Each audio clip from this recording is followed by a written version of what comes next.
The night Nellie Finley struck the flint against the stone and watched the first orange tongue of flame curl up from the dry cedar kindling, she was not thinking about being seen. She was thinking about breathing, about the fact that her lungs still worked, that her hands still had feeling in the cold October air of 1878, that the land her husband had died on was still hers to stand upon, even if only barely. She had been a widow for 43 days.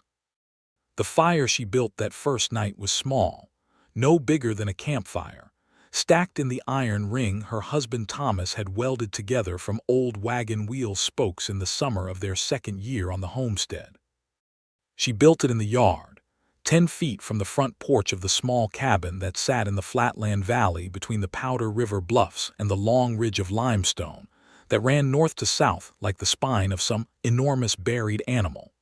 She built it because the darkness felt too absolute, because the coyotes were calling to one another from the direction of the dry creek bed, and because sitting inside the cabin with Thomas's boots still by the door was more than she could manage that particular evening. She fed the fire for 2 hours, watching the sparks lift and disappear into the black sky, and then she banked it and went inside and slept for the first time in 4 days without dreaming about the sound of the wagon axle breaking. The next night, she built it again. Not for warmth. October in the Wyoming territory was cold, but not yet dangerous, not yet the kind of cold that sank into your marrow and stayed. She built it because the previous night she had slept, and she was willing to try anything that might allow her to sleep again. She told herself it was practical. She told herself she was burning off dead wood from the stack Thomas had cut in August. She told herself a great many things that were not entirely untrue but were not entirely true either. The truth was simpler than any of them. The fire meant she was still there, still alive, still counting. Up on the limestone ridge, 1,000 feet above the valley floor, Nathan Bancroft had been sleeping in a canvas tent for 3 weeks when he first noticed the light.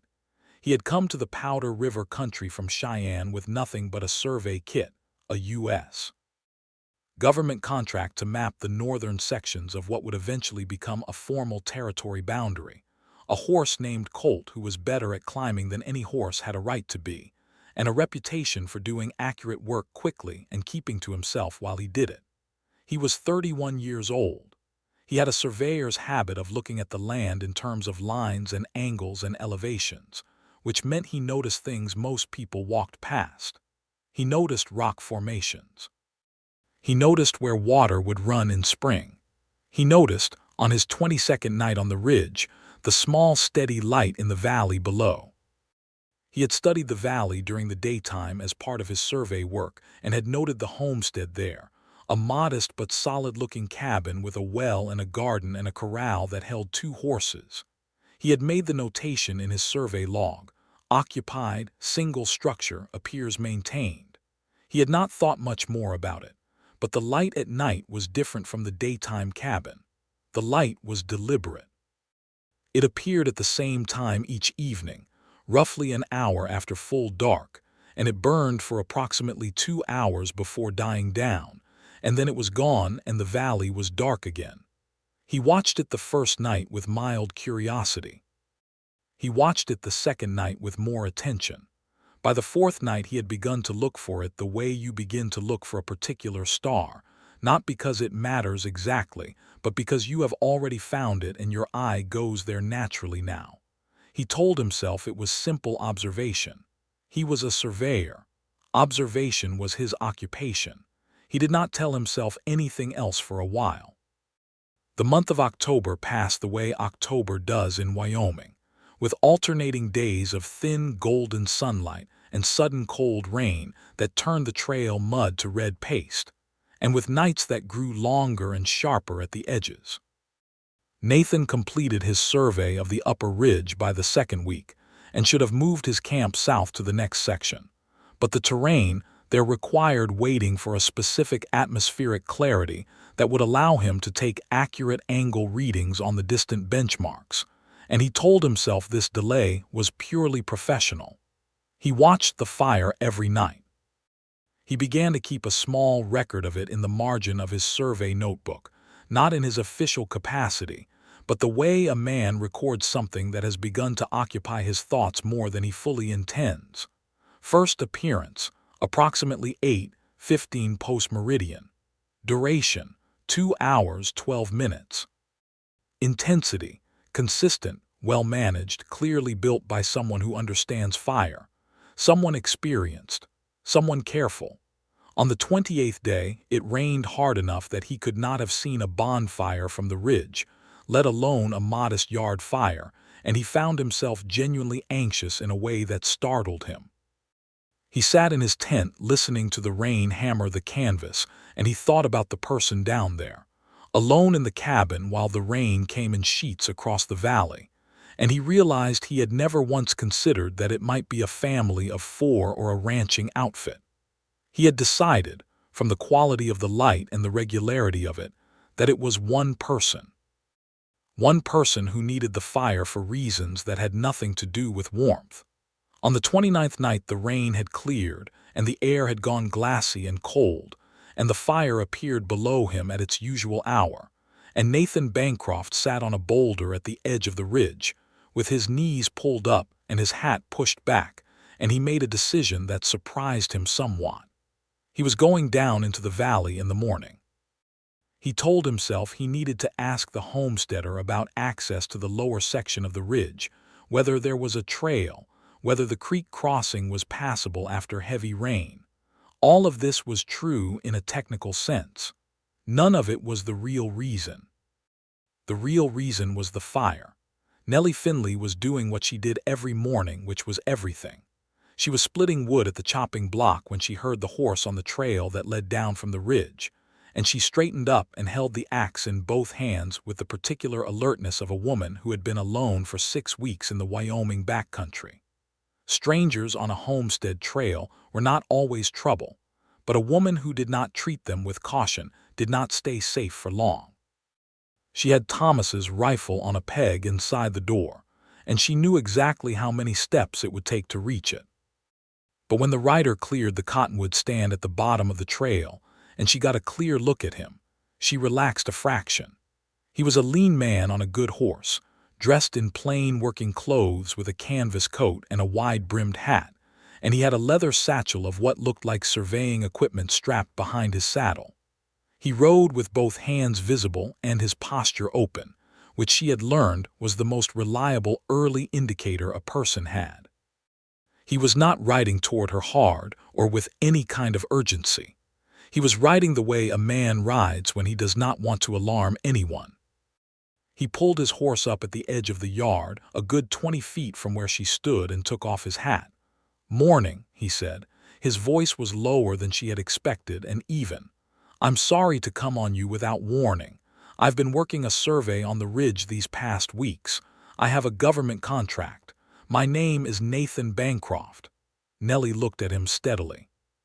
She had blue eyes that people tended to notice, not because they were unusual in color exactly, but because they had a quality of absolute directness that was uncommon.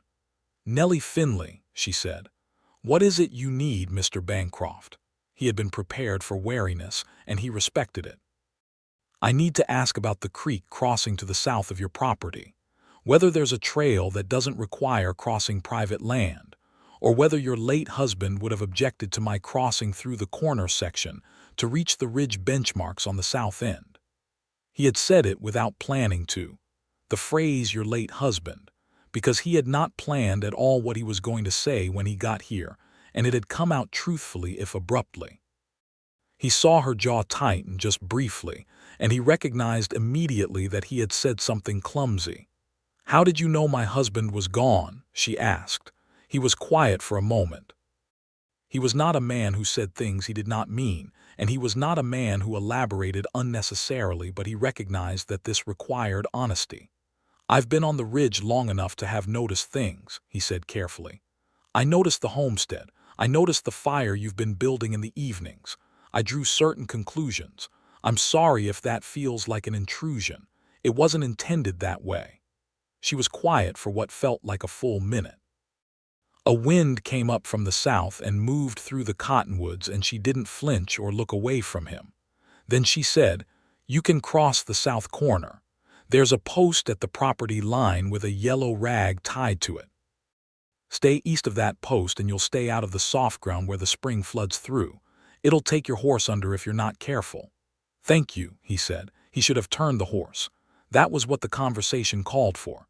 She had answered his question and thanked him with exactly the amount of warmth she felt like offering, which was not much, and he should have ridden on. Instead he said, "Is there anything you need before I go?"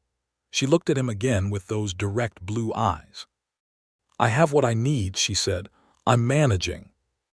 "I don't doubt that," he said, and he meant it. And she heard that he meant it, and something shifted very slightly in the set of her shoulders. He put his hat back on and turned Colt south, and Nellie watched him go until the cottonwoods took him again, and then she went back to splitting wood.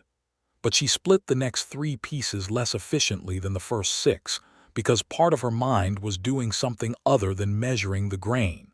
He came back in the afternoon. She was on the porch repairing a leather strap from the harness when she heard the horse again. And this time she felt something that was not quite alarm and not quite welcome, but some unnamed place between them. He came out of the cottonwoods again and stopped at the same respectful distance, and she could see he had a dead rabbit hanging from his saddle. "I got more than I can eat," he said simply. "Do you want it?" She looked at the rabbit and then at him. "Are you going to make a habit of coming by?" she asked. He considered the question seriously, which she noticed.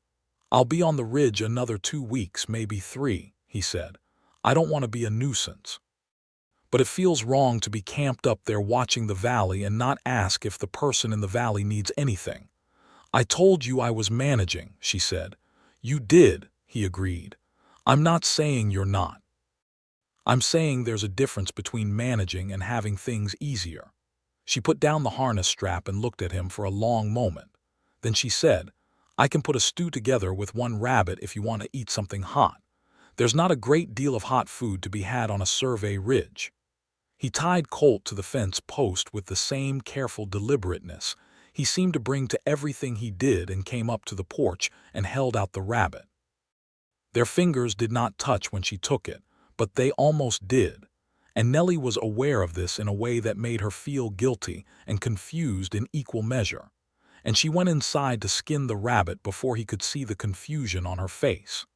He sat on the porch steps while she worked inside, not pushing himself into her space, just sitting with his hat in his hands looking out at the valley and the ridge line above it.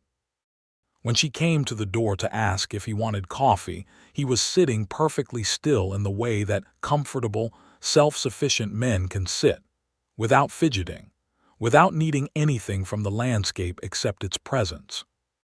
She made coffee and rabbit stew with the last of the dried onions and some salt pork, and they ate at the small table by the window because the porch was getting cold. He asked about the homestead, how long they had had it, and she told him 5 years, that she and Thomas had come up from Colorado in the spring of 1873 when the land was still being opened, that they had built the cabin themselves with help from a neighboring family named Drummond who had since moved on, that they had been happy here. She said the last part simply and without any performance of grief, because she was past that particular stage of it. The grief had gone inside her now, into a deeper and quieter place. He listened the way some people listen, without interrupting, without preparing his next sentence while she was still finishing hers.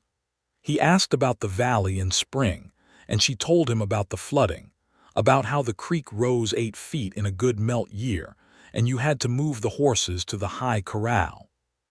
He asked about the soil, and she told him it was good in the eastern section, poor in the western where it was more clay, and that Thomas had planned to sink a second well near the garden before winter came, and now she would have to manage the carry from the main well herself. "I can help with the well before I head south," he said. It was not an offer made to ingratiate himself. It sounded like a practical observation, the way he might note a surveying problem and its solution. "You're a surveyor," she said. "Do you know anything about wells?" "I know more than you'd think," he said. "You spend enough time in remote country, you learn what you need to learn." She looked at his hands then, the way women who have worked the land all their lives look at another person's hands to read what those hands know. His were calloused in the way of someone who worked outdoors, and there was a particular kind of strength in them, the grip strength that came from hauling equipment and managing difficult terrain. "All right," she said. "I'll think about it." He left before dark. He had not been in her house more than 2 hours, and she had not offered him more than coffee and stew and a minimal but genuine conversation.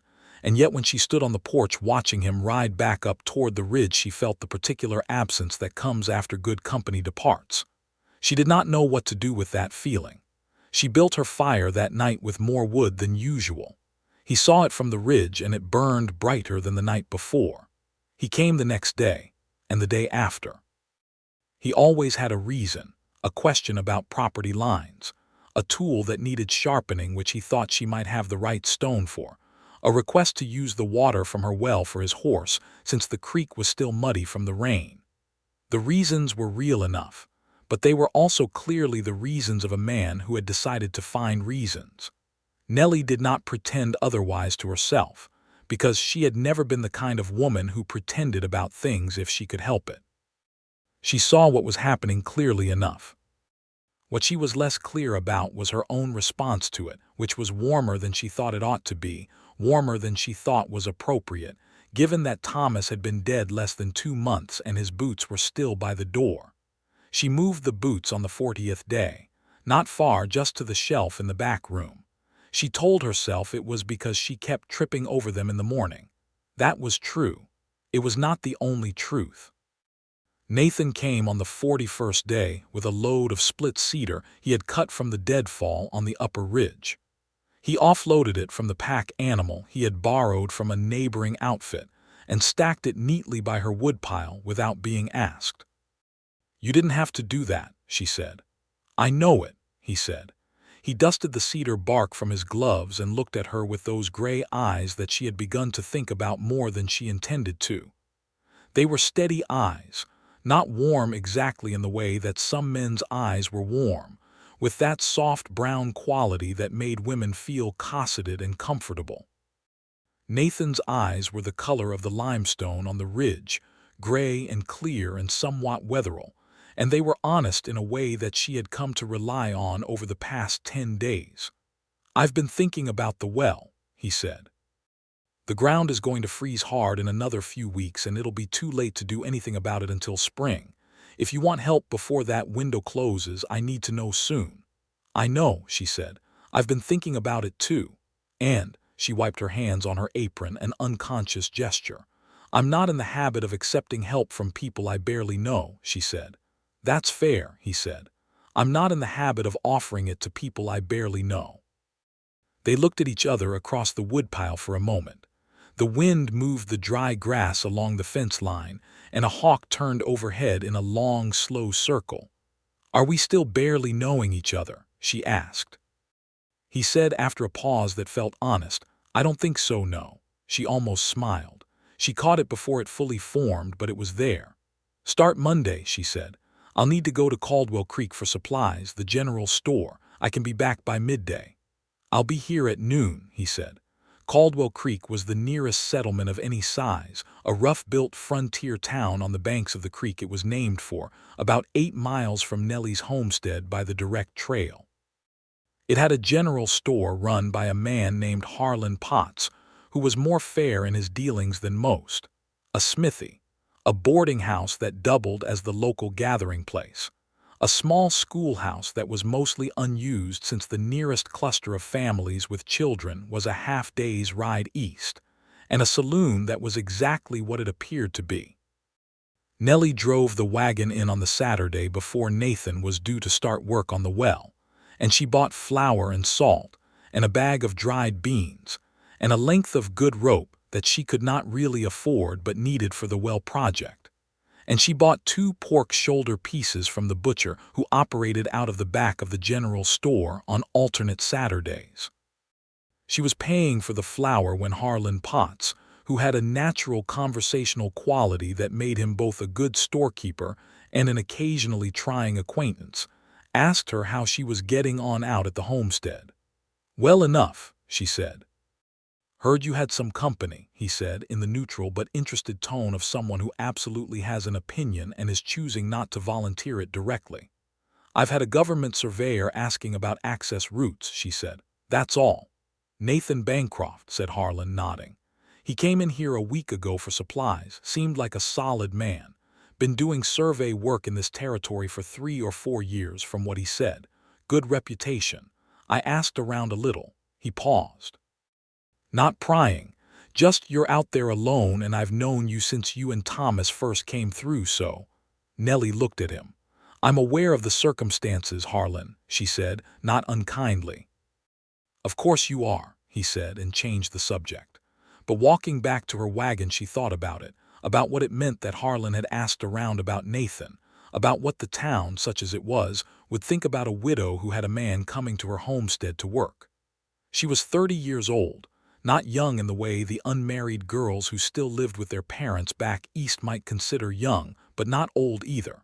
She had a homestead to maintain. She had practical needs. People could think what they liked about practical needs being met by available labor. She thought this firmly all the way home, and she only partially believed it. Monday came with cold, clear air and a sky that went on forever, and Nathan arrived at noon with a second horse loaded with the particular tools that well sinking required: a long-handled auger, a post-hole digger of the newer lever type, casing boards cut to the right width, and a clever little pump mechanism that he said he had used on 3 other homesteads in the territory. "Where did you learn all this?" she asked, standing over the gear he had laid out on the ground. "Colorado mostly," he said. "Before I got my surveying certification, I worked construction and general contracting for 2 years in Denver. Before that, I was on a cattle drive out of Texas." He said it easily, the way people say things that are simply true. "I've done a lot of different things." "How old are you?" she asked, and then felt slightly rude for asking it directly. 31, he said. "You?" 30, she said. He nodded as if this confirmed something he had already estimated and went back to examining the gear. She found that she liked that he had simply answered her question without making it into anything it was not. They worked through the afternoon, him digging and casing and her assisting with the materials, and by the time the light was going orange they had the new shaft down to a good depth and he had proved what he had suspected, that the water table ran close to the surface in that eastern section of her garden, meaning the well would be productive and manageable. "Another day," he said, wiping the red clay from his forearms at the water trough, "maybe 2, to finish the casing and set the pump." "Stay for dinner," she said. It came out before she fully considered it, but she did not take it back. "You've worked hard, and it's a long ride back up to that ridge in the dark." He looked at her with the gray eyes. "I don't want to overstep," he said. "You're not overstepping," she said. "I'm inviting you. There's a difference." He stayed. She cooked the pork shoulder with the dried beans and she opened a jar of the tomatoes she had put up in August, and the kitchen smelled like something that reminded both of them, separately, of ordinary human warmth. They ate at the same table they had eaten at before, and they talked more this time. Longer and with more of the particular texture that conversation develops when people have shared labor during the day. He told her about his survey work, about the strange loneliness of it and also the strange freedom, about spending months at a time in country that had no name yet on any official map. She told him about the early years with Thomas, the good years, and also with the careful honesty she was beginning to recognize as her default approach with him. Some of the harder things, the drought year when they had almost lost everything, the child they had tried to have and could not carry past the 4th month, the way that loss had changed both of them in ways that were not entirely bad. She did not know why she told him that last part. She had not told anyone that part except her sister in a letter. But it came out in the natural course of the conversation, and he received it with the same quiet steadiness he received everything, without flinching or going too soft or trying to fill the space it left with reassurance. He just let it be a thing that had happened to her, and she was grateful for that more than she could have said. When he left, later than he had planned to leave, She stood on the porch again and watched him go, and the feeling was stronger this time, the absence of him after he was gone. She built the fire that night, and it was the most alive she had felt since Thomas died, and she did not entirely understand the connection between those two facts. He was back in the morning, earlier than she expected, and he had brought biscuits in a cloth of all things, warm still from whatever fire he had made on the ridge, and she stood in her doorway and looked at the biscuits and looked at him and said, "You made biscuits." "I've been camping for a month," he said. "I have a Dutch oven and a certain amount of ambition." She laughed. It was the first time she had laughed since Thomas, and it surprised her, the sound of it, as though she had forgotten her own voice could do that. He heard it, and something shifted in his expression, something that opened slightly in those gray eyes, some careful reserve that had been there from the beginning giving way just a fraction. They finished the well on the second day, and it was a good well, clean and deep, and the pump handle worked smoothly and gave strong flow, and Nellie stood at the pump working it while the water came out cold and clear, and she had to work to keep her face composed because the relief of it was enormous. One less thing to worry about. One thing handled. "Thank you," she said. "You're welcome," he said. He was cleaning the tools, scraping them down and oiling them with the automatic efficiency of a man who takes care of his equipment. He glanced over at her. "The freeze will come in the next week or so, I'd think. You should make sure the pipe has enough insulation against the foundation." "I know," she said. She watched him for a moment. "Nathan." He stopped and looked at her. "I want to ask you something," she said. "And I want you to tell me the truth, even if you think the truth might be something I don't want to hear." "All right," he said. "Why did you really come down from that ridge?" she said. "The first time." He set down the tool he was holding, and he was quiet for a moment in the way she had come to recognize as his honest thinking quiet, not deflection but actual consideration. "Because I had been watching your fire for a month," he said. "And because whatever you were building it for, I wanted to know that you were all right. I wanted to make sure you had what you needed, and because—" he stopped. "Because," she said. "Because the fire told me something," he said, "about whoever was building it. About the kind of person they were, and I wanted to know if I was reading it right." "And were you?" she asked. "I think so," he said. "Yes." She was quiet for a long moment. The wind was picking up from the north, carrying the first real edge of winter in it.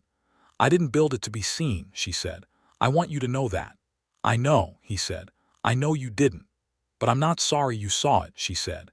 He looked at her steadily, and she held his gaze, and there was something between them in that moment that had nothing to do with wells or wood or winter preparations, something that was older and simpler than any of those things. "I'm not sorry either," he said. He should have been moving south to finish his survey. He had told his contract supervisors in Cheyenne that he would have the full northern section completed by the 1st of November, and it was now the 22nd of October. He sent a telegraph from Caldwell Creek, explaining that difficult terrain conditions had caused a delay of 2 to 3 weeks. This was not entirely dishonest. The terrain was difficult. It had simply not been the terrain that was causing the primary delay. He moved his camp down from the ridge to the flat ground at the base of the trail, still a respectful half-mile from the homestead, because sleeping 1,000 feet above the valley no longer made sense when he was spending most of his working hours down in it. He told himself the lower camp made logistical sense. He told himself a number of things. Nellie's neighbor to the east, a woman named Clara Drummond, who had come back to the area after her husband's failed mining venture in Nevada had brought them back practically broke, came by on the Thursday of that week with 2 jars of preserved plum and a transparent desire to see for herself who was at the Finley homestead.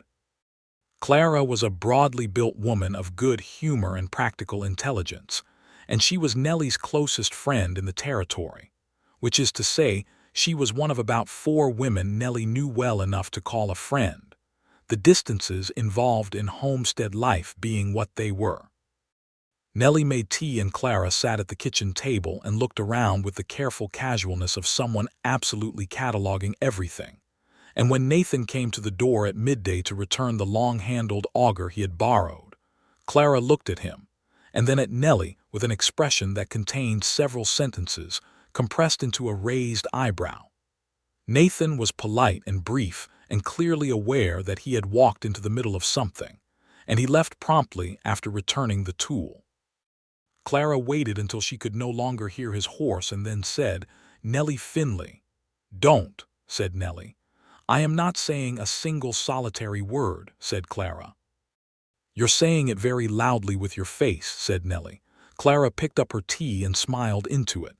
"He seems very solid," she said carefully.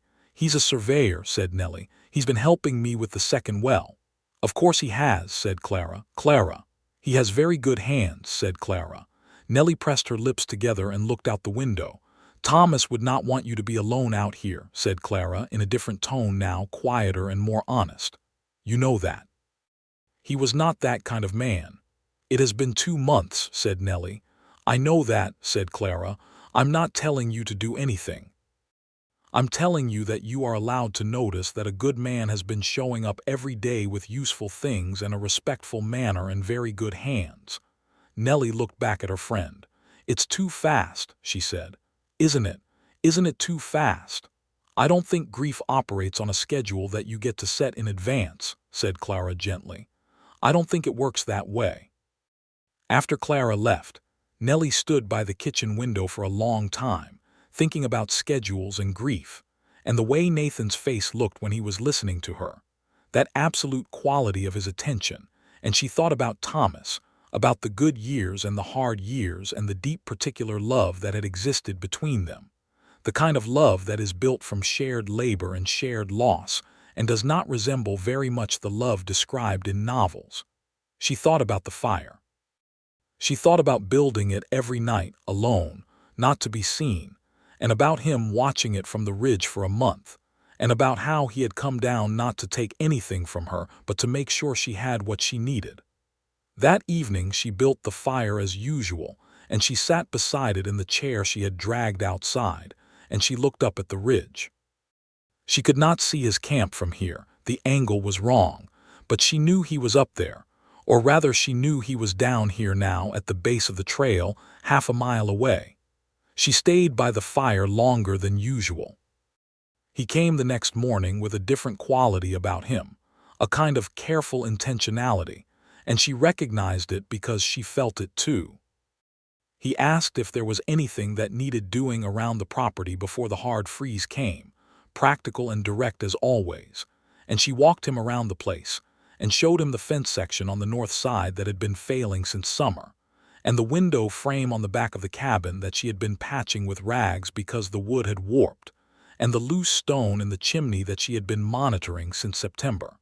He said, "That chimney stone is the first priority. If it shifts much more in a freeze-thaw cycle, you'll have smoke coming into the house instead of up the flue." "I know," she said. "I've been meaning to get to it." "I can do it today if you have the right mortar," she said. "Do you have lime and sand?" She did, from a bag Thomas had bought for another project. They spent the morning on the chimney and the afternoon on the fence, working together with the easy efficiency that develops between people who have already built a well together, who have already shared meals and long conversations, and the particular silences that come between people who are comfortable with each other's presence. At one point in the late afternoon, working on the fence in the fading light, their arms brushed when they both reached for the same post brace, and neither of them moved away from the contact immediately, and when they both looked up the quality of the moment was unmistakable. Nellie stepped back first, not from rejection but from the need to breathe. "I should start dinner," she said. "Nellie," he said. She looked at him. "I'm not in any hurry," he said. "I want you to know that. I'm not going anywhere. Not until you want me to." She looked at him for a long time in the cold afternoon light, at his honest face and his steady eyes, and the way he stood on her land as if he had a right to be there that had nothing to do with any official claim but simply with having shown up every day and meant every word he said.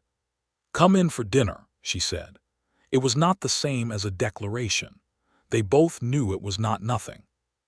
He fixed the window frame while she cooked, and the smell of the pine shavings mixed with the onion and the warmth from the stove, and when they ate together this time, there was a different texture to it, a slightly more self-conscious quality, as though they were both more aware of the domestic simplicity of the scene and what it suggested, and what they both felt about what it suggested. He said, over the last of the coffee, "I need to head south in about a week to finish the survey contract." She looked at him. "I know," she said, "you have work." "I'll be in that section about 3 weeks, maybe 4, he said, "depending on weather," she nodded. "And then I'll be coming back through this way," he said, "on my way back to Cheyenne." She held her coffee cup in both hands. "That's a long way out of your way," she said carefully. "Not so much as it might seem," he said, "if there's a reason to come this way." The fire in the kitchen stove ticked and settled. Outside, the wind had come up again, rattling the repaired window frame that now fit properly in its groove. "There's a reason," she said quietly. He did not try to make more of it than it was. He did not lean across the table. He simply looked at her with those gray eyes and nodded once, as if she had confirmed something important. "Then I'll be back," he said. She was up early the morning he left, which was in the first week of November, 1878. She packed him the rest of the dried beans and a wrapped piece of cured pork because the nearest supply point south was 2 days' ride, and there was no reason he should manage on camp biscuits. He took the supplies with the quiet gratitude of a man who does not make a fuss but is genuinely moved. He put his foot in the stirrup and then paused and turned back to her. "Build the fire at night," he said. She looked at him. "I always do," she said. "I know," he said. "I just wanted you to know that I'll be thinking about it, about you building it." It was perhaps the most romantic thing anyone had ever said to her, she thought, in its plain and honest way. She stood in the yard in the early cold and watched him ride south along the valley floor until the land folded and took him from sight. He had been gone 3 days when the real trouble came. A man named Gideon Prout rode onto the homestead on a Tuesday afternoon in the second week of November with 2 other men whose names Nellie did not know. And he sat on his horse in her yard and informed her that he had a letter from the Wyoming Territory Land Office confirming his right to the eastern 40 acres of the Finley homestead on the grounds that the land grant originally assigned to Thomas Finley had lapsed at the time of his death, having no male heir. Nellie stood on her porch and said, quietly and without showing the cold fear that was moving through her, "Let me see the letter." She read it twice. It was on official paper, and it had the right stamps and signatures, but she knew, with the instinct of someone who had been keeping the homestead records herself for 5 years, that something about it was wrong. The original land grant had been made jointly to Thomas and to Nellie Finley, not to Thomas alone, because they had applied under the Homestead Act jointly, and the certificate reflected that. The certificate was in her iron box under the bed. "This letter is in error," she said. "My name is on the original grant alongside my husband's. The land did not lapse to the territory at his death, because I am the co-holder of the grant, and I am alive and in residence." Prout was a heavy-set man with a reddish beard and small, quick eyes, and he smiled at her with the practiced patience of someone who has had this kind of conversation before and intends to win it. "I'm afraid that's a matter to be settled at the land office in Cheyenne," he said. "In the meantime, I have an official notice of intention to survey and stake the eastern section." "No," she said. "You do not have the right to set foot on this land until a judge has reviewed the competing claims." "I know enough about the Homestead Act to know that." Prout's smile faded a little. "You know a fair amount for a widow woman," he said. "I know exactly as much as I need to," she said. She was holding herself very still on the porch. "If you step past that fence line without a court order, I will have you up before the territorial judge for trespass. Now take your letter and get off my property." There was a pause. The 2 men with Prout exchanged a look. Prout looked at her with his small eyes and seemed to calculate something. "We'll be back," he said. "You can come back with a court order," she said. "Anything short of that, don't bother." They rode out. She watched them until they were completely gone from the valley, and then she sat down on the porch steps because her legs were not entirely reliable, and she pressed both hands flat on her knees and breathed. She had her title certificate. She had her husband's original application and the joint grant. She had been in residence continuously for 5 years. The law was on her side. But the law in the Wyoming Territory in 1878 required money to access and men to navigate, and she was a woman alone, and Prout had clearly done this before to someone. She needed help. She wrote a letter to Nathan that evening, not a desperate letter, a factual one, describing what had happened and what she had and what she needed, which was a name in Cheyenne who knew land law and could be trusted, because she was going to have to make the trip to Cheyenne herself if it came to that. She sent it the next morning with the mail rider who passed through Caldwell Creek on Thursdays, and it would reach the Southern Survey camp, if Nathan was still where he said he would be, in about 4 days. Then she wrote to Clara Drummond and told her what had happened and asked her to spread word among the surrounding homesteaders, because Gideon Prout was not the kind of man who did this once, and if he was working claim-jumping schemes in this part of the territory, the other families needed to know. Then she got on with the work of the homestead, because the animals needed feeding and the winter preparation was not finished, and no amount of anxiety was going to accomplish those things for her. Nathan received her letter on the 3rd day, not the 4th. He read it once at a walk and then again standing still, and then he said something under his breath that was not suitable for polite company and started breaking camp. He arrived at the homestead on the 7th day after he had left, which was faster than she had expected and faster than should have been comfortable for either him or his horse, and he came not only with urgency, but with a name. The name was Daniel Ferris, attorney, with an office on 16th Street in Cheyenne, who Nathan had used in a land access dispute 2 years prior and who was, in Nathan's assessment, one of the 3 honest lawyers operating in the territory. "You need to go to Cheyenne," Nathan said, at her kitchen table with her title certificate and the original grant papers laid out between them. "This letter from Prout's man is based on a misreading of the joint grant statute, or a deliberate misrepresentation of it, and Ferris can see that at a glance. But you need to file a count response at the land office before Prout can get a surveyor out there to establish any kind of physical presence on the property." "How long will it take?" she said. "If Ferris moves fast, a week, maybe 10 days. I've sent him a telegraph already from Caldwell Creek." She looked at him. "You sent a telegraph to a lawyer in Cheyenne before you even got back here." "I sent it the same day I got your letter," he said. She was quiet for a moment. "Nathan." "What?" "You broke camp in the middle of a survey contract to ride back here." "My survey contract can wait," he said simply. "You cannot." She looked at him for a long time, and the thing that had been building between them for the past several weeks was right there in the kitchen with them, in the afternoon light, between the papers on the table, and she thought that this was the moment, if there was going to be one, and she made a decision. She reached across the table and put her hand over his. He did not move for a moment, and then he turned his hand so that his palm was against hers, and they sat like that in the kitchen light, not saying anything because nothing needed to be said. "I'll go to Cheyenne," she said. "I'll take you," he said. "You don't have to." "Nellie," he said, with the steady and slightly exasperated fondness of someone who has been watching someone manage everything alone and would very much like them to stop. "Stop telling me what I don't have to do." She almost smiled again, and this time she let it come all the way. They left for Cheyenne 4 days later, after arranging for Clara Drummond's eldest son, a capable 16-year-old named James, to look after the animals and the property. The trip was 3 days by wagon if the trail was good, and the trail was mostly good in mid-November, the ground frozen enough to be firm but not yet buried under the heavy snow that would come in December. They traveled together with the companionable ease that had developed between them over the past weeks, talking and comfortable with silence in equal measure.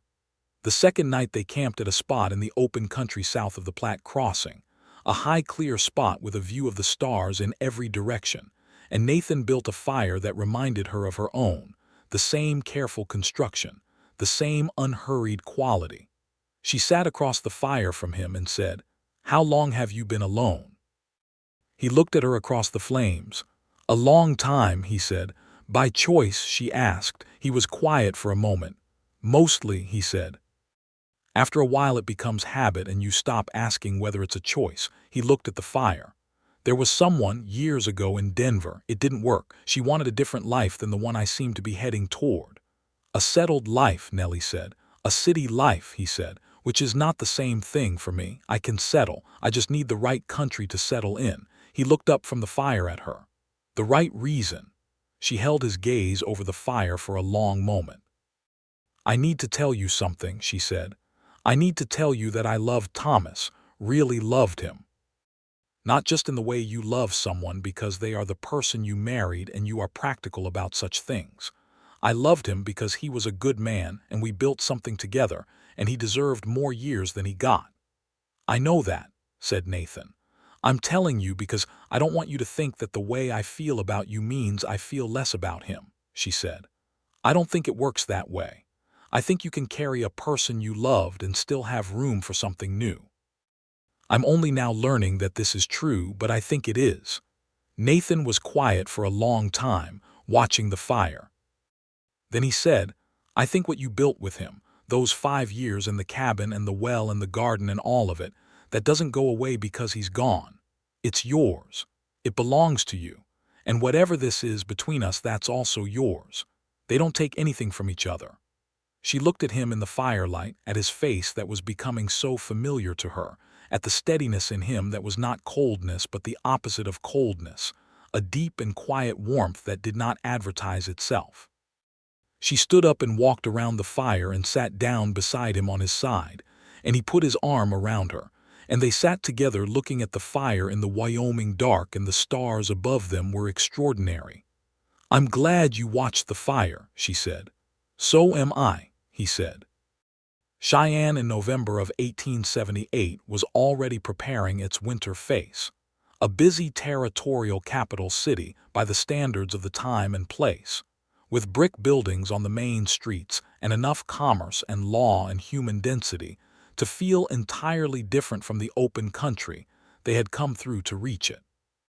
Nellie had been here twice before, once when she and Thomas had first come up from Colorado and stopped to register their land claim, and once 2 years later for a supply run. Both times she had found it overwhelming in the particular way that cities overwhelm people whose daily reality is silence and space. This time she was too focused to be overwhelmed. Daniel Ferris had an office above a dry goods store on 16th Street, which was exactly where Nathan said it would be. And he was a thin, precise man in his 40s with a neat brown beard and a manner of speaking that made clear he was very busy and would be as helpful as time allowed. He looked at Nellie's documents for 11 minutes while she and Nathan sat across his desk, and then he set them down and said, "The joint grant is unambiguous. Your name has been on this land from the original application. Prout or whoever is working behind him has either engaged in deliberate fraud with the land office or found a clerk willing to misrepresent the grant records." "Can you fix it?" Nellie said. "I can absolutely fix it," said Ferris. "I can have a counterfiling at the land office this afternoon, and a notice of fraudulent claim against Prout's representative by the end of the week. I'll need you in Cheyenne for 3 days to sign documents and appear before the land office registrar." "I can do that," she said. She looked at Nathan. He was watching her with quiet satisfaction, the look of someone watching a thing go right that needed to go right. Ferris was as good as his word. He moved with the speed and precision of someone who understood both the law and the particular institutional vulnerabilities that people like Prout exploited. And by the 3rd day in Cheyenne, Nellie had a stamped and registered counterclaim on file.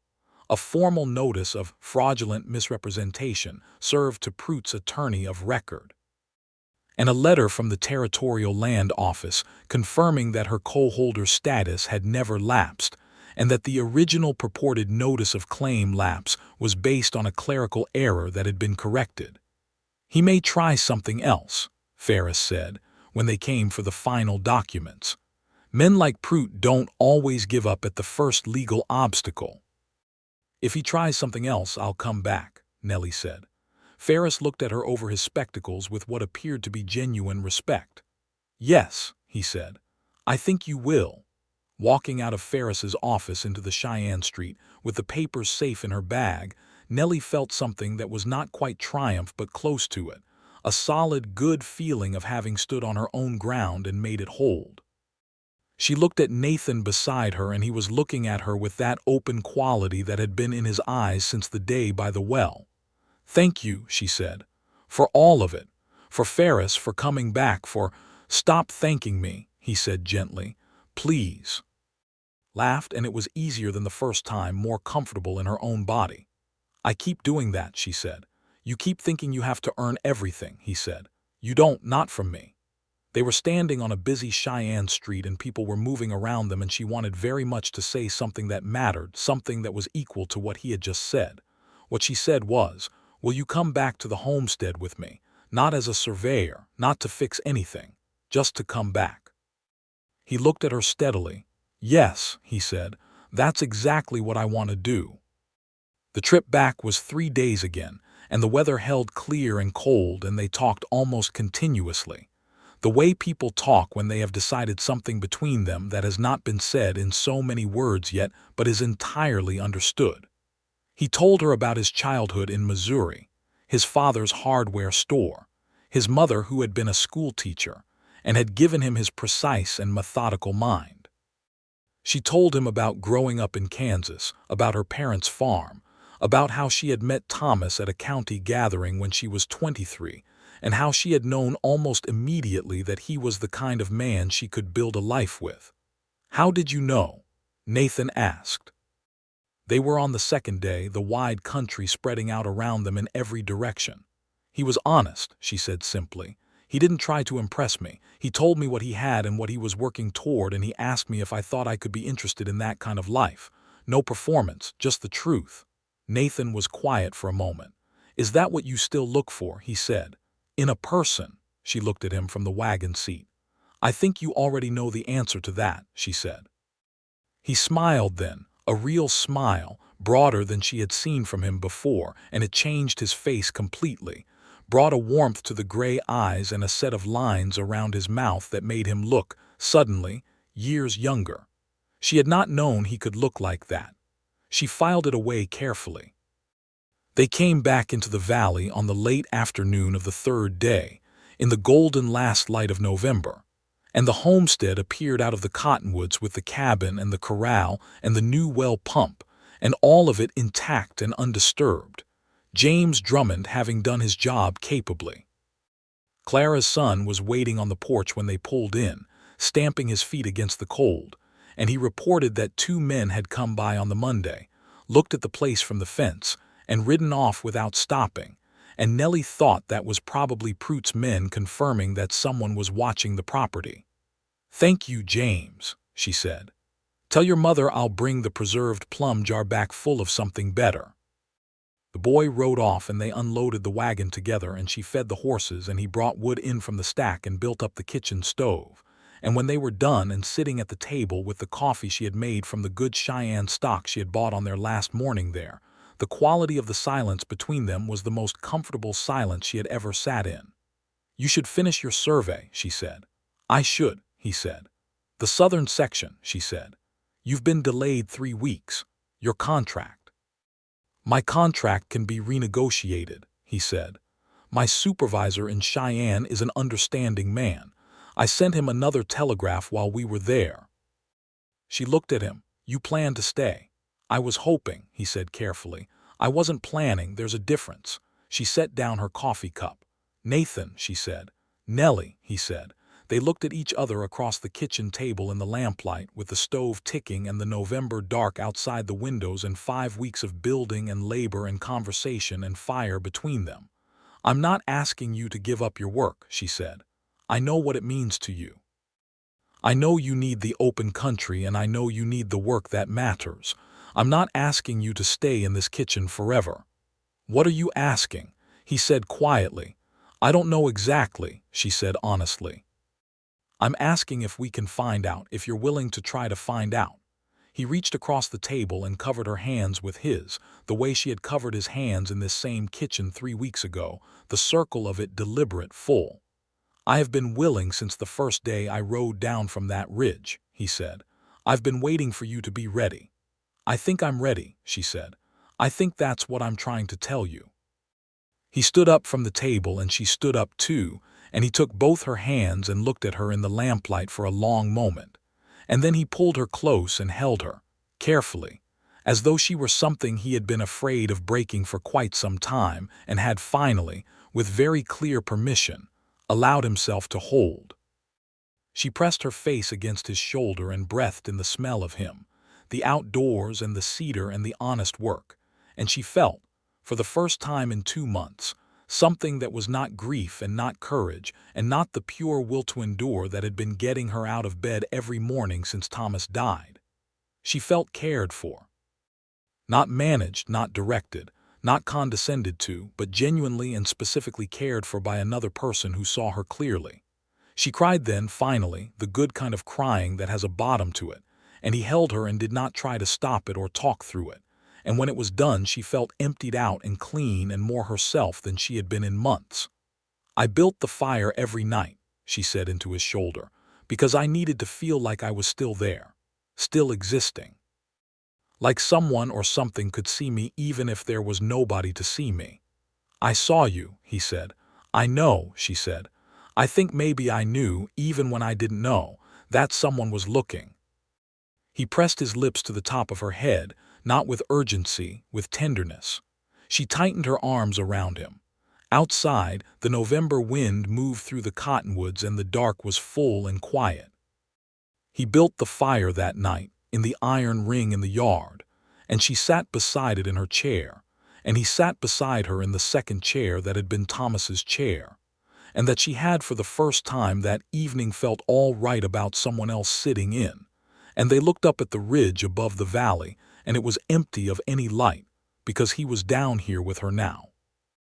In the weeks that followed, with December settling over the Wyoming territory like a heavy gray blanket, things between Nellie Finley and Nathan Bancroft developed with the same practical honesty that had characterized them from the start. He completed the southern section of his survey contract in 2 separate rides of 3 and 4 days each, returning to the homestead each time with the specific relief of a man returning to something he has not yet fully claimed but intends to. She kept the homestead running with the competence of 5 years of practice, and he helped where he could and stayed out of her way where he should, and they fell into a rhythm that felt earned rather than accidental. He slept in the lean-to he had built against the south wall of the cabin, a simple one-room addition with a cot and a small iron stove, which was entirely proper by the standards of the territory, and which they both understood would eventually be unnecessary, but which for now served the purpose of giving them both time to arrive at the same place at the same pace. He asked her to marry him on the 20th of December, 1878. He had not prepared a speech. He was not a speech-making kind of man, and she would not have wanted one. They were standing at the new well pump in the early morning, the first real snow of winter coming down in the particular thick, quiet way that Wyoming snow comes, and she had just finished pumping water into the bucket, and he had just handed her the second bucket, and he said, entirely without preamble, "I want to marry you. I want to be here. Not just through winter, not just until the survey contract is done. I want this to be where I am." She set down the bucket. She looked at him in the snow. "I need to say something first," she said. "Say it," he said. "I don't need you here," she said. "I want you to know that. I managed before you came and I could manage without you. I'm not asking you to stay because I'm afraid of being alone." "I know that," he said. "I want you here," she said. "That's the difference. I want you here because this is better with you in it. The land and the work and the mornings and the fire, all of it is better with you here." "Is that a yes?" he said, with the beginning of the broad smile she was now very familiar with. "That is absolutely a yes," she said. He crossed the 2 steps between them and kissed her then, in the falling snow, and she kissed him back with her cold hands on his face and the water buckets abandoned in the snow, and it was not a cautious kiss. It was the kiss of two people who have been honest with each other through something hard and have arrived on the other side of it together.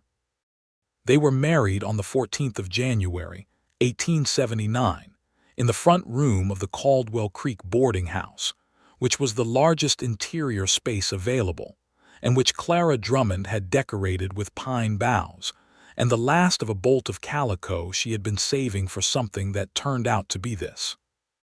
The ceremony was performed by a circuit judge named Averill, who came through Caldwell Creek every 6 weeks, and who had a reputation for efficiency and an unexpected warmth in his conduct of wedding ceremonies.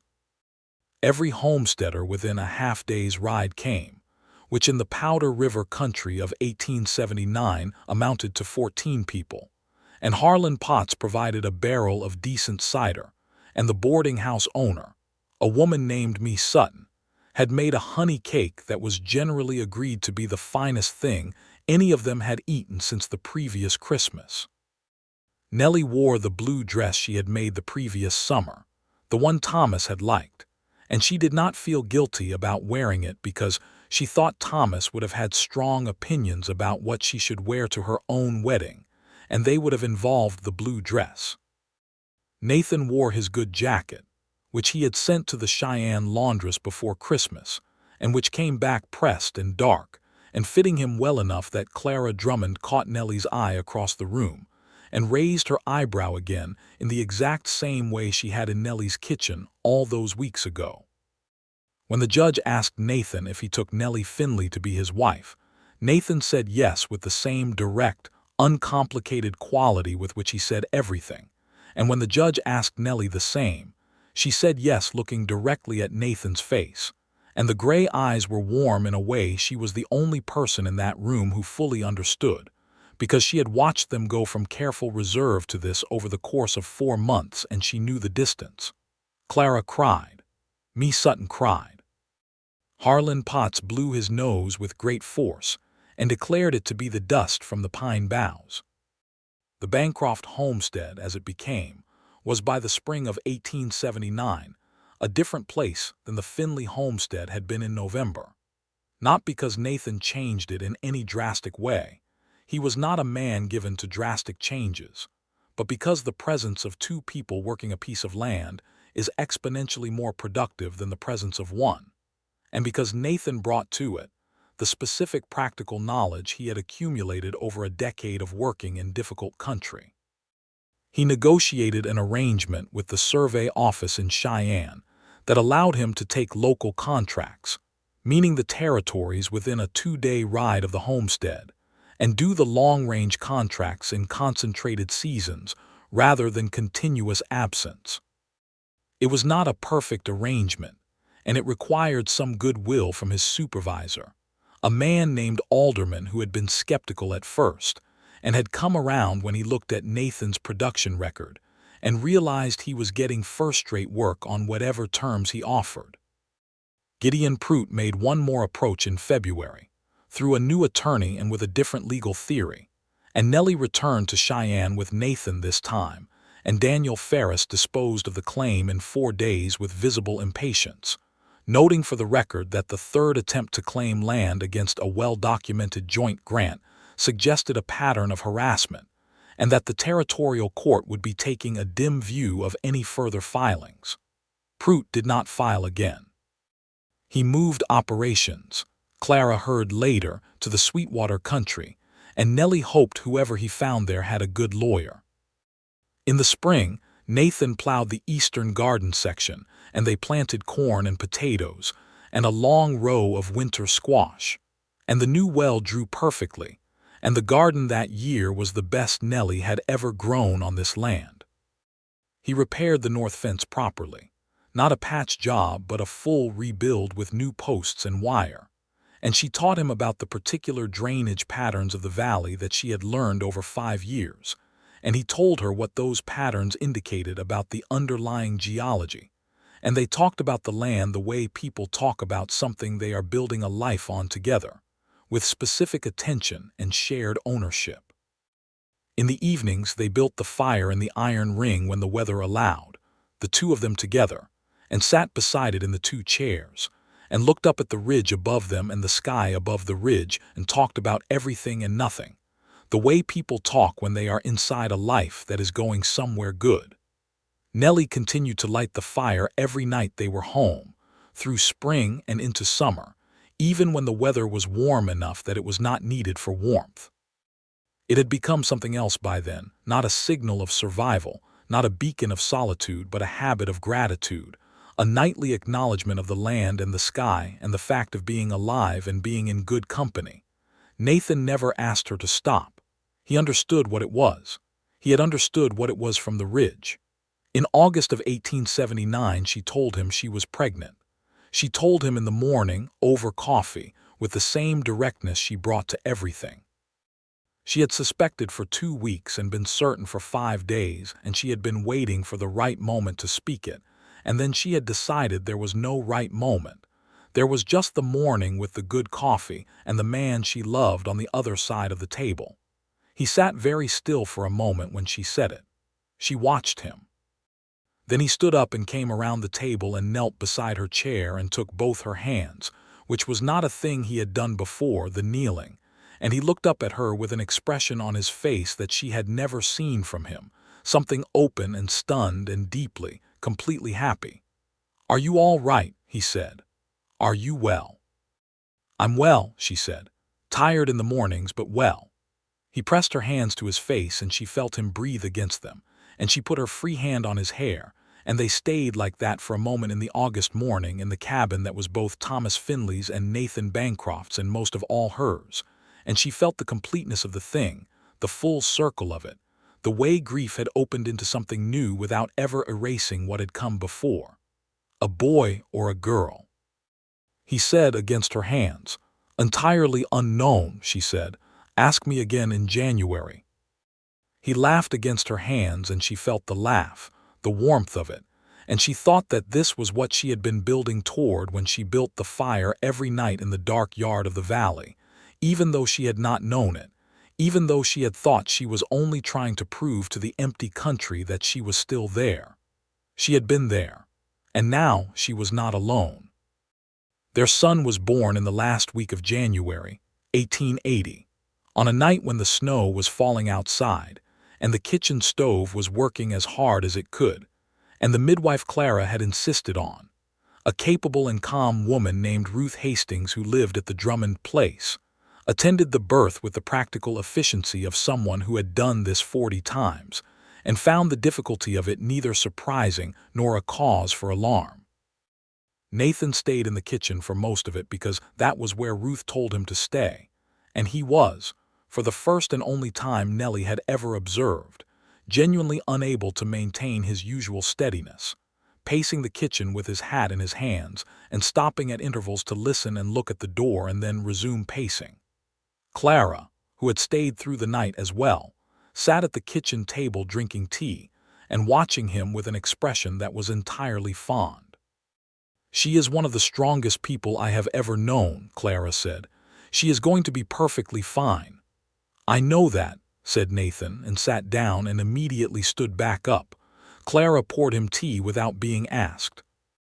The baby announced himself at 2:30 in the morning, loudly and with evident feeling, and Ruth came to the kitchen door and said, "A healthy boy," and Nathan was through the door before she had finished the sentence. Nellie was tired in the particular bone-deep way of a woman who has done something enormous, and her hair was loose around her face, and she had Ruth's extra blanket around her shoulders, and she was looking at the small, red-faced person in her arms with the expression that Nathan had only seen, in his life, when people looked at something genuinely miraculous. She looked up when he came in, and the smile she gave him was the most beautiful thing he had ever seen in his life. He sat beside her on the bed and looked at his son, who was already somewhat less red and was making the small reflexive movements of a newborn discovering that the world has arrived. "Hello," Nathan said quietly to the baby. The baby curled his fingers. "He has your hands," Nellie said. "He has your nose," Nathan said. "No," said Nellie. "Yes," said Nathan, with the certainty of a man who has been looking at that nose every day for a year. She laughed, exhausted and happy and clear, and he kissed her forehead and held her hand and looked at the boy who was going to grow up on this land in this valley, between the river and the ridge. They named him Thomas James Bancroft. Thomas for the man who had first made this land a home, and James for Clara's son who had watched the property and done it well, and had never once asked for anything in return but the full jar of something good. Both namings felt exactly right. The years that followed on the Powder River homestead were full in the way that good years are full, not without hardship, because hardship was simply part of the landscape in the Wyoming territory of the 1880s, but with the particular texture of a life that is working the way it is supposed to. Nathan's survey work expanded along with the territory's development. He took on a partner in the work, a younger man named Gil Sayers from Laramie who was good at the technical aspects and better at the administration than Nathan had ever been, and the arrangement freed Nathan to spend more time on the homestead without dropping the contracts that kept them financially stable through the lean seasons. The homestead itself grew. Not dramatically, not with the ambition of empire, but with the steady expansion of people who know what they have and want to make it last. They added a proper second room to the cabin in 1881, with real glass windows that Nathan brought up from Cheyenne in the bed of a wagon packed in straw. They put in a bigger garden the following spring, and Nellie developed a reputation in Caldwell Creek for the quality of her preserves, which she sold through Harlan Potts's general store, and which brought in enough additional income to buy the breeding pair of horses that Thomas, the original Thomas, had always said he wanted to have but never quite managed. Thomas James Bancroft grew into a boy who was both his parents in equal measure. He had Nathan's quiet watchfulness and his mother's absolute directness and a laugh that was entirely his own, enormous and unguarded in the way of small children who have not yet learned to manage what they feel. He followed his father around the property from the time he could walk, with the particular devotion of a boy who thinks his father is the most competent person in the world, which Nathan found more moving than he generally allowed himself to express, except in the evenings when Nellie caught him looking at the boy with the same stunned open expression he had worn in the kitchen the morning she told him. In the spring of 1883, Nellie told him again. This time over breakfast, with Thomas James eating his porridge at the other end of the table and not paying attention to anything but his porridge, she looked at Nathan across the table and said, "We're going to need to think about that second room again." He looked at her. "April," she said. He got up and came around the table, and this time he didn't kneel. He pulled her up and held her, and she laughed against his shoulder, and Thomas James looked up from his porridge and said, "What?" in the tone of a 3-year-old who suspects interesting things are happening and he is not being informed. "Something good," Nathan told him. "Something very good." Their daughter was born in April as predicted, on a warm spring morning with the first of the cottonwood blossoms coming in the window. She arrived with considerably more efficiency than her brother had, and with what Ruth Hastings described as the most determined expression she had ever seen on a newborn, which everyone agreed was a good omen. They named her Me, after the boarding house woman whose honey cake had started everything, or had been present at the start of everything, which was close enough. Me Bancroft was, from her first year onward, her mother's daughter in every visible way: the blue eyes, the directness, the absolute refusal to be managed by anyone. She also had, which Nellie considered the universe's idea of a joke, her father's habit of watching things very carefully before deciding what she thought about them, which on a small girl with wide blue eyes had an effect on people that was startling in its intensity. Thomas James adored her with the particular helplessness of an older sibling who has been given the best possible younger sibling, and has no resistance to it. In the summer of 1884, a letter arrived from Nathan's mother in Missouri, the first communication in 3 years since their last exchange, and it carried news that his father had died in the spring, and that she was managing but that the hardware store was too much for her alone. Nathan read the letter at the kitchen table in the late evening after the children were in bed, and Nellie watched his face. "What do you want to do?" she said. He folded the letter. "I want to bring her here," he said. "If she'll come, if you're agreeable." "Of course I'm agreeable," she said. "It would be a lot," he said. "An older woman, an additional person in the house." "Nathan," she said. "I grew up in a house with my parents and my grandmother and 2 aunts. More people means more help and more noise and more life. Bring your mother here if she wants to come." He looked at her with the gray eyes that she had known for 6 years now and that still had the capacity to move her. "What did I do," he said quietly, "to deserve you?" "You watched a fire," she said. "You came down from the ridge, that's all." "That's not nothing," he said. "No," she said, "it's not." Agnes Bancroft arrived in October of 1884, a small, energetic woman of 62 with Nathan's gray eyes and a personality that proved within the first 48 hours to be entirely complementary to both Nellie's and the homestead's needs. She was practical and funny, and she had opinions about vegetables that she expressed freely, and she fell in love with both grandchildren with a depth and immediacy that suggested she had been waiting for exactly these grandchildren her whole life.